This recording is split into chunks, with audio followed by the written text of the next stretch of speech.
So welcome to another unboxing video from theplayersaid.com. My name's Alexander, and today we're taking a look at Next War Korea. This is the second edition, just came out end of last year from GMT Games. Next War is a series that's been around for a good chunk of time. There's a number of titles in the series. I think Korea was Korea the first one? Nah, I'm not gonna hesitate. I'm not gonna guess. There's Taiwan, there's India, Pakistan, there's Korea, and then there's Poland. Those are the 4 titles in the series at the moment. This is a big game. Comes in a 2-inch box, but there is a lot in it and a lot to it. It's a 2-mapper. There's simple rules and there's a lot of advanced rules. You can kind of mix and match where you're at skill level wise and what you want to do. You can kind of see here on the complexity rating. For the standard game, it's a 5. For the advanced game, you're up at an 8. So there's a lot to it. It can solo pretty decently, but she's a long game too. There's a lot in it. Alright, let's see what we've got. Okay. So, Next War Korea. This is the game-specific rules. And there is also our standard and advanced series rules. So we've got 2 big rule books to look at. So the series rules, let's look at the standard series rules. How many pages are we looking at? We are looking at... Alright, so those are advanced rules. So the series standard rules, we're looking at a good 20 pages.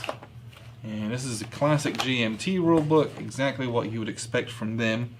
It's all bullet points and numbers, a lot of text, and every so often a diagram of a counter when you need it. These are obviously the generic ones, so you don't have a lot of the diagrams of the maps and such. So that's the series rules. Now, if you wanted to get into the advanced rules, you're looking at the rest of this book, and that takes you all the way up to, that's an index, 41 pages. So double the amount for the advanced rules. Then you get to your game-specific rules. This is Korea. So now we've got another, what?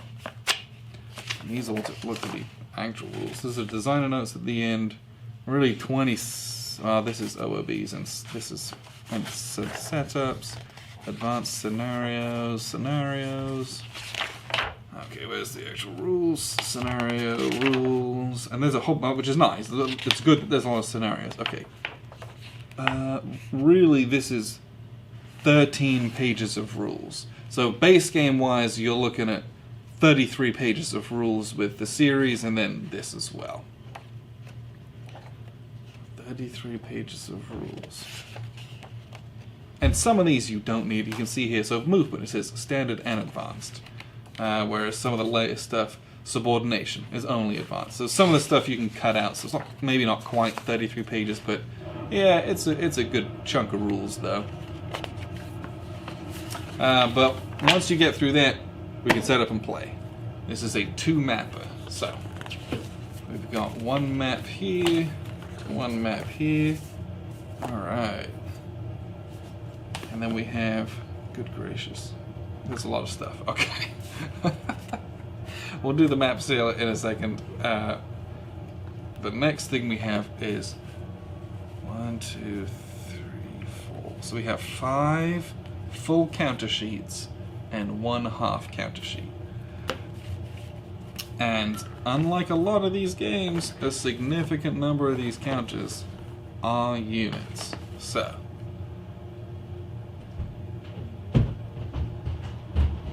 let's see what we've got. Okay, I don't know exactly. So we've got greens are usually the US forces. We've probably got Army, Airborne, Navy. I don't know if they separate Marines out as well. We have these are all going to be Allied forces. So are the blue ones. Let's see what we got here. And I don't know the colors. So the colors are all different countries. So you got the reds are going to be the Chinese. Because this is, or is it North Korea? That's North Korean invasion of South Korea. So we'll have South Korean units. I don't know quite. Those are probably the light blue. Then we got North Korean units up top. and they're the red ones. And I don't know what these brown ones are. Guards? Gosh, are those Russians? Yeah, these look like they could well be Russian units in support of the North Koreans, so they're not your average war game. So we do have one sheet of administrative counters. So we got control markers of different types, and some numerical counters as well. And then we have some admin counters on this one. But we also have, what do we got here? We might have Chinese units. I don't know exactly. And then some Western allies. I don't know if these are Commonwealth units. I'm not sure, but all of that stuff is listed in this book as well. They'll have a nationalities guide as to who's what, where, and when. I wonder if there's on a play aid somewhere.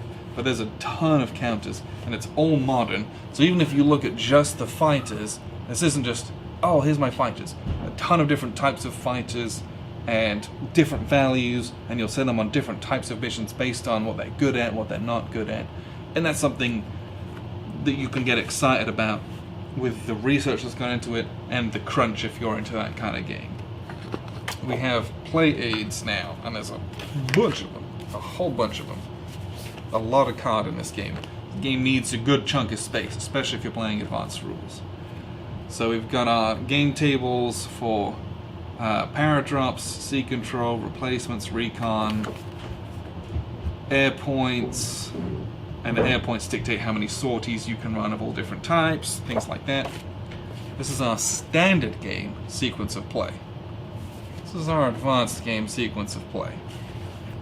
We have our advanced game air defense resolution, and then we have on here the rest of our advanced game sequence of play. So it's double the amount of stuff for the advanced game, at least steps wise. Sequence of play for standard game, not that bad. Strike effects table. So depending on if we're doing a ground unit and 1, 2, or 3, well, 1 strike 2, or X were destroyed. This is combat resolution. We have our master allied reinforcements chart, so who comes on where and when. This is our game track. So sure, it does turns, but it also does reinforcement points, air points, a whole bunch. Anything else that would have a value is going to be tracked on this huge multi-purpose track. And you can see these big parts. These small numbers are much bigger because they're going to have multiple counters in some of them at any given time. Now we have our spec ops missions, so available, used, and eliminated. They'll be in different boxes depending on what they're doing.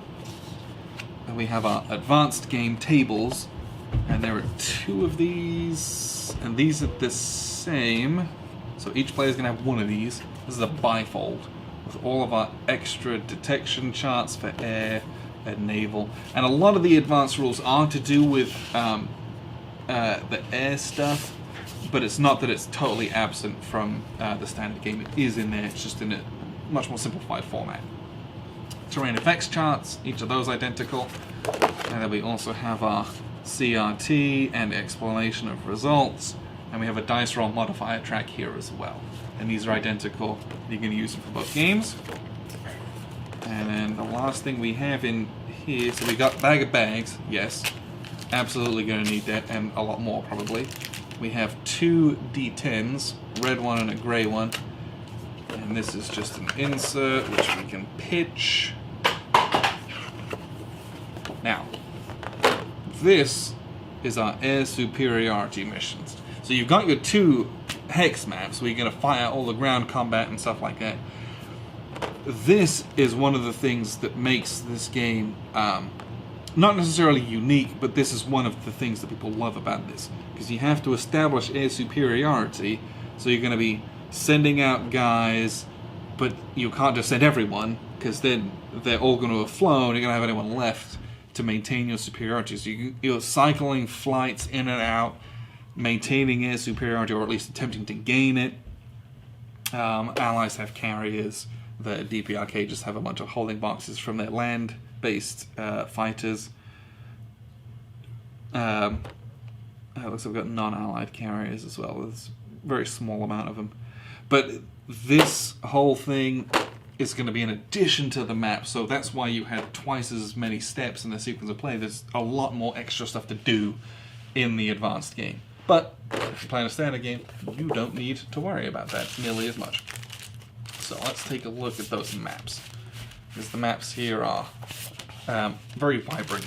Something I enjoy about this series. I've got Taiwan, and I've kind of cracked it out and attempted to play it a little bit at least.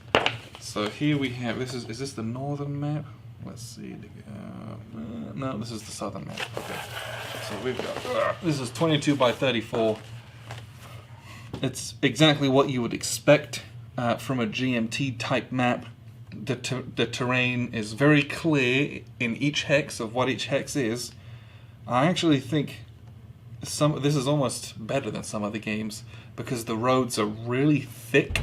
There's no mistaking what a road is, where it is, and what it's going at a glance. It's really easy to see what's what. So you've got these urban hexes, city hexes, and they've got air bases on them as well. Forests, different elevations of terrain, which is also marked by rough mountain, things like that. So this is just the southern map. The northern map's going to attach here at the top. So at the bottom here you've got this blue border. At the top of the map you do not. It's just a straight edge. And that's going to overlap with this map, which is going to be North Korea.